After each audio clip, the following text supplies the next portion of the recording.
Can history repeat itself and be profitable? We'll find out this week on Motoring 2001.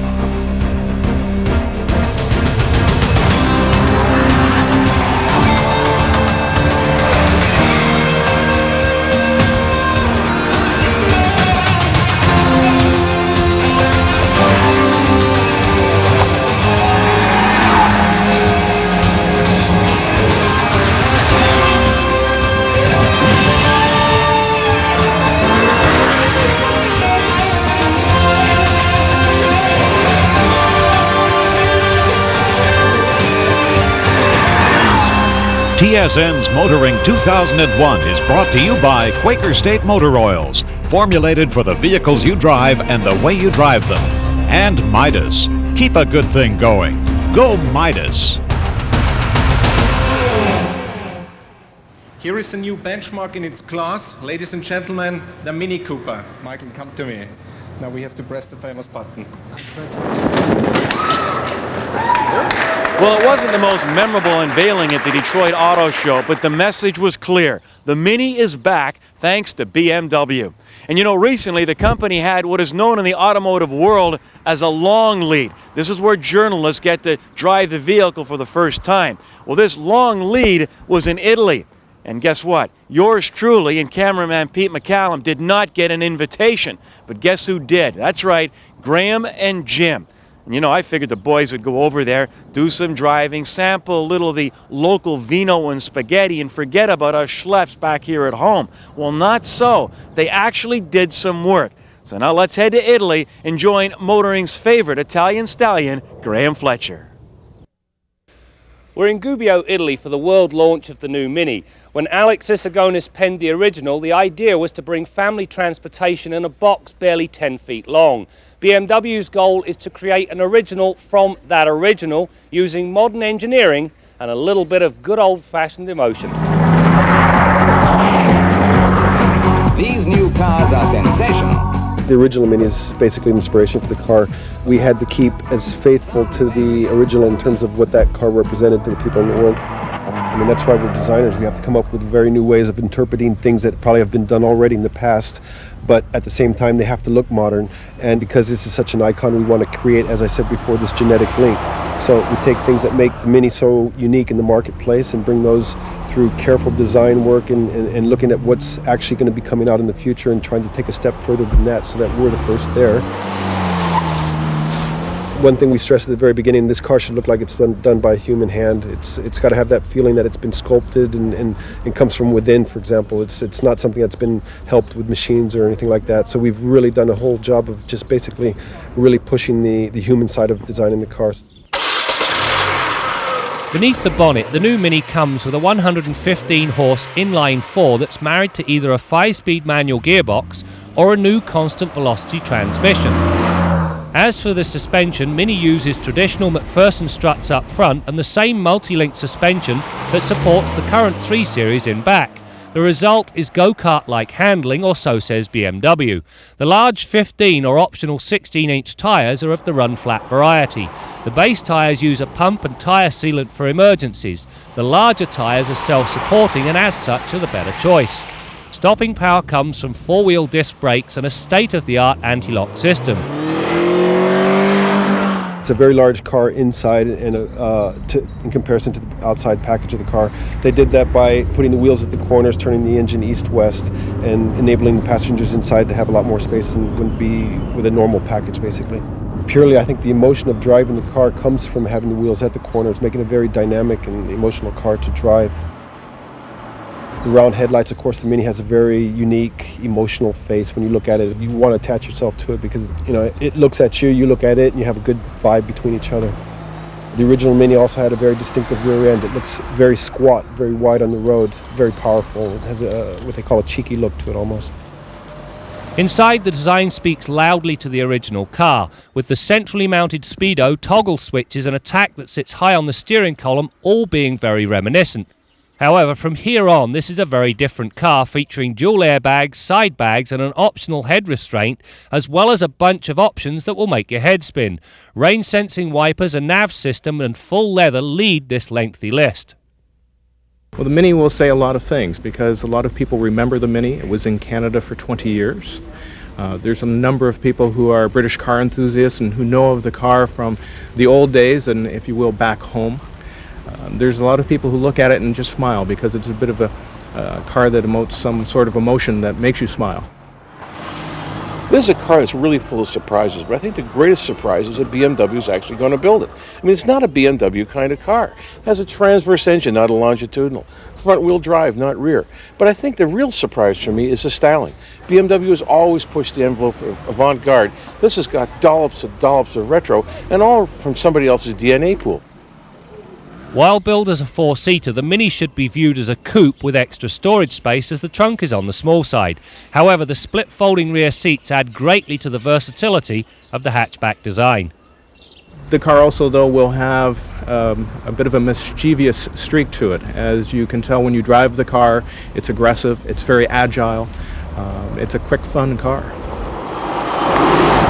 It's early days yet, but when the new Mini arrives in Canada next March, they're hoping to price the Cooper at about $25,000 and the up-level Cooper S at about $30,000. That, however, is before any of the lengthy list of options are added. First impressions? Well, they say they'll sell every one of the 1,800 units they're expecting in the first year. Watch for a full test of the new Mini on an upcoming Motoring. A new definition for the term BRG. That's coming up later on Kenzie's Corner.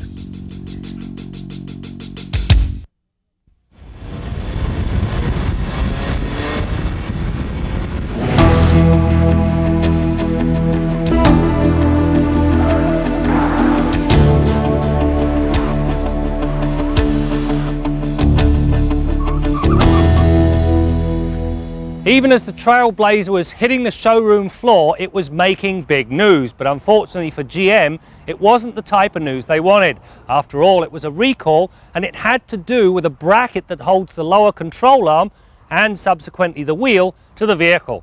Well, GM, rather than sitting on their laurels, were proactive and recalled the 13 vehicles that were affected and in customer hands. The rest have been fixed, including the subject of this edition of Test Drive. The new Trailblazer is not a replacement for the smaller Blazer, rather it augments its spot in the lineup, bringing much better dimensions. It's 8.3 inches longer and 6.9 inches wider, all of which brings plenty of stretch out space. The trunk, for example, will accommodate 38 cubic feet of cargo seats up and 80 when folded flat. For some vehicles, torquing the body like this and then opening and closing the door would be disaster. However, you can get away with it on the Trailblazer because of the frame. The side rails are hydroformed, which is a technology lifted straight from the current Corvette. You also get 6 cross members across the body. Most only get 4. That allows you to apply tremendous amounts of torque to the body without bending it. At the heart of the Trailblazer is a delightful 4.2-litre inline-6 that's married to a slick-shifting 4-speed automatic. This completely new 24-valve engine differs from the General's other offerings in as much as it features variable valve timing. Traditionally, it's the intake cam that's tinkered with to up the amount of power. GM's engineers decided to alter the exhaust cam over a 25-degree window. This strategy brings 2 advantages. First, the engine is clean and remarkably fuel efficient. Second, controlling the exhaust allowed GM to use a more aggressive intake cam, which spreads the power out across a very broad range. All of that technology works exceptionally well. To begin with, you get the inherent balance of an inline-6, which gives you a wonderfully smooth engine. It's also powerful enough to match most V8s. 270 horsepower and 275 pounds-feet of torque at a very user-friendly 3,200 RPM. This engine is indeed the sweet spot of the Trailblazer. Trailblazer rides on double wishbones up front and a multi-link solid rear axle in back with stabiliser bars at both ends. Sadly, the whole lot is very soft, which brings understeer and more body roll than expected. The saving grace is a nicely weighted rack and pinion steering and a chunky set of 245/70 R16 tyres that return a degree of predictability. It may be as solid as a rock, but this Trailblazer sure knows how to roll, as was demonstrated in the pylon test. However, when you get out into this environment, or you're forced to drive on a badly rutted road, which seems to define all of the roads in this country, you really do appreciate the compliant ride in softer settings. Enough, in fact, that I actually begin to forgive them for some of the body roll. Stopping power comes from four-wheel vented discs and a decent anti-lock brake system. During the test we recorded a respectable 117 feet to stop from 80k. GM get bonus points for the pedal feel, however at the limit, that soft suspension, well, it makes the truck look like it's about to curtsy. You know, it's almost as though two designers designed the interior. The one guy got it right, and that's by placing all of the primary controls where you can reach them easily, and that holds true from the power windows, locks and mirrors, all the way through to the four-wheel drive system. A rotary dial allows you to scroll through all the various settings. Then you've got the other designer, the designer that housed it all. They started off with this big piece of plastic that houses the radio, climate controls and instruments. Realizing they need a top, well, they slapped one on. Then they realized, hold on a sec, we need vents. So they hacked a hole in it and stuck them in. Then they got to the airbag and of course the other vent on the right side. Hole after hole after hole. Quite frankly, it sucks. And it's more like the Bride of Frankenstein than it is something GM designed. On the safety front, dual stage airbags and side seat mounted bags supplement Trailblazer's strong structure. Depending upon crash severity, a computer decides whether to deploy the bags at part speed, full speed, and whether or not to trigger the thorax bags. This strategy takes the Trailblazer beyond the expected norm. You know, in spite of my criticisms, this Chevy Trailblazer and its siblings, the GMC Envoy and Oldsmobile Bravada, are very welcome additions to the SUV market, primarily because they bring good interior volume without being overly large on the outside, and they bring the sweetness of a V8 in the form of an inline six. Now you're going to learn a lot more about this particular vehicle as it joins our long-term test fleet.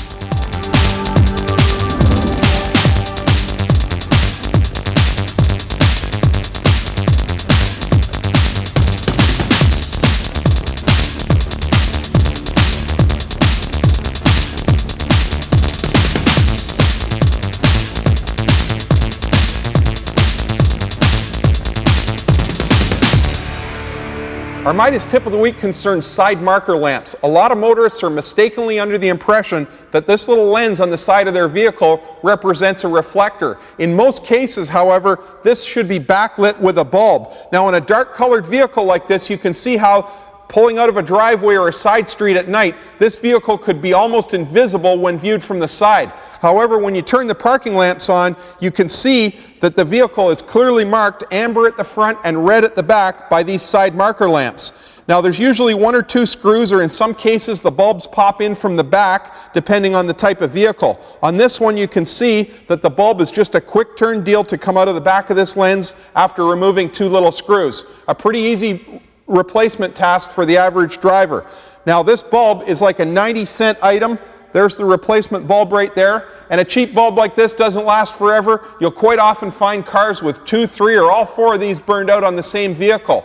It's important that the vehicle is marked from the side at night. Tonight, go out and have a look at your vehicle after dark with the parking lights on, view it from the side, and make sure that it's clearly marked. Now, in some cases, this side marker lamp is incorporated with the parking lamp or tail light. In any case, however, when viewed from the side, the vehicle should be marked amber at the front and red at the back. If it isn't, check yours out and replace the bulbs for safety's sake. That's your Midas tip of the week.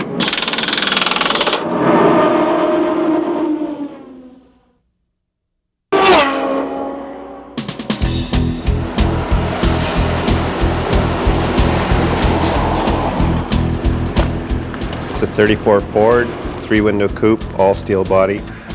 Car that I lucked out and bought, done, have redone it since, but it's basically how it was built about 1970.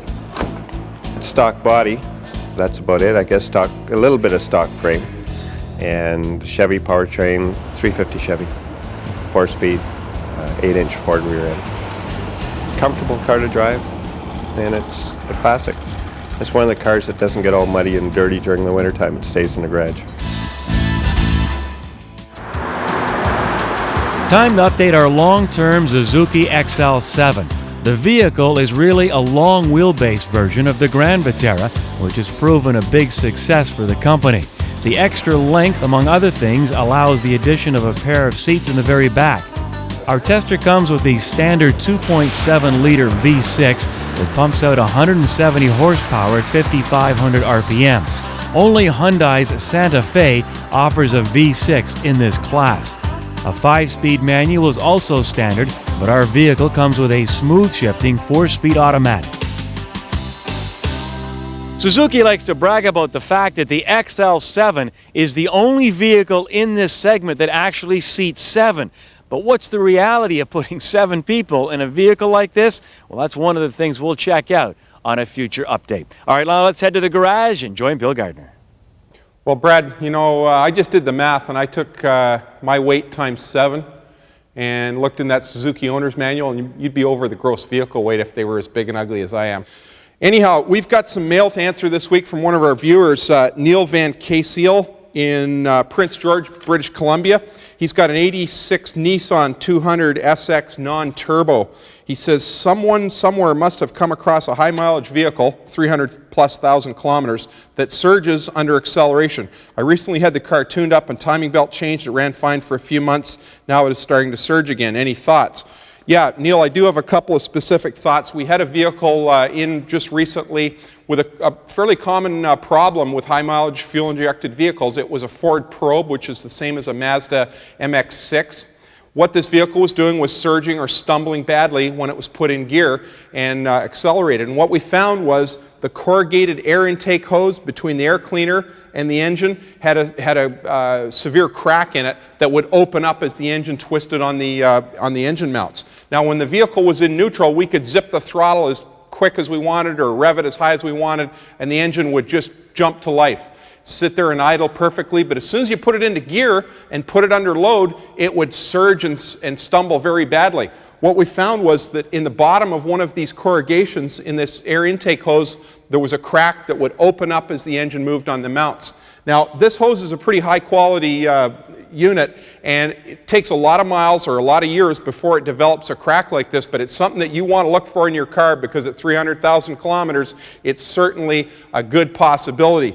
Now, have your mechanic inspect it. A good way to inspect it is just to remove it from the vehicle and hold it up to daylight, stretch it out in every possible direction, have a look and make sure that you don't see daylight at the bottom of one of those corrugations. Now, the situation that happens is these engines in most cases have what we call an airflow meter or airflow sensor that's just behind the air cleaner and before the engine. All the air that passes through the air cleaner and enters the engine is measured by the airflow sensor. It delivers a signal to the engine's computer. It measures the airflow in grams per second. Then the computer in the car adjusts the pulse width of the injectors to deliver the exact amount of fuel required to mix with that amount of air. Now, if you get a crack in that hose, you get what we refer to as unauthorized air entering the engine. Maybe you'd have an extra several cubic feet per minute of air entering that engine that wasn't measured by the meter. As soon as that happens, you've got a drivability problem just like the one that you've described. So take that hose off and look for it. There's another problem here that I looked up in a shop manual we use extensively at our shop, and it describes a similar problem on Nissan vehicles, a surge like you've got. And they describe a fairly easy way of checking the oxygen sensor, which apparently can cause this problem as well. I haven't run into it on your particular vehicle, but I certainly wouldn't rule it out. So we're going to copy this, we're going to photocopy that and send it to you with your answer as well, and you can have your mechanic refer to that. Now, he's got the car, your mechanic has the car. Make sure that whatever he finds should ultimately be the path that you pursue. I'm just giving you a couple of suggestions that can crop up with a high mileage vehicle like yours. A lot of other people with high mileage fuel injected vehicles with a similar kind of surge, that's definitely something to look for, and I'll tell you, it can be a real tough one to find because that crack, when the engine settles back to idle, closes up completely. You can't see it. Till next week, I'm Bill Gardner for Motoring 2001.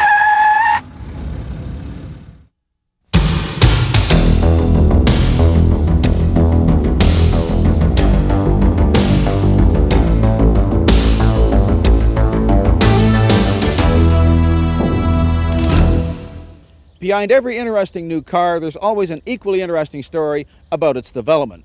and none more so than for the new Mini. It all began in 1994 when BMW purchased Rover. Now, the chairman of BMW at the time was Bernd Pischetsrieder, who was an acknowledged Anglophile. He loved all those British names like Wolseley and Hornet and Riley, and none more so than Mini. Now, it turns out that Pischetsrieder's great uncle was Alec Isagonis, who developed the original Mini. That may just be a coincidence. For whatever reasons, a concept was introduced to develop a brand new replacement for the Mini. Now, like most car companies, there were different teams working on different concepts, but in this case, we had the additional issue of the British guys from Rover who thought they were the true custodians of what Mini meant, and the Germans from BMW who had their own ideas, and of course, they had the money. At the Geneva Auto Show in 1997, we saw two concept cars called Spiritual and Spiritual 2. It turns out those cars both came out of the British idea of what a new Mini should be. Oddly enough, they were much more modern, they were an advancement on the existing concept, and they were quite a bit smaller.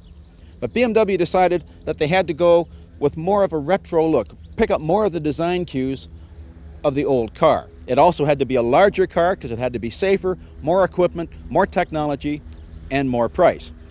They felt that Mini can be sold as an upscale brand. Now, in 1997 as well at Frankfurt, we did see the concept for this car, designed ironically by an American, and this was the car that they were going to build. Of course, last year Rover was sold by BMW. All that BMW kept was the new Mini, and there's still a lot of residual resentment about that project. However, the past is done. This is the car we're going to be getting in Canada next spring, and I guess from now on we're going to have to call this color Bavarian Racing Green. I'm Jim Kenzie. This vehicle is named the GBX, which actually stands for Gearbox. Not that many years ago, we were one of the only SUV makers out there, and now that we have a lot more competition, we need to continue to stay ahead of the curve, and so we're using bold designs to help facilitate that.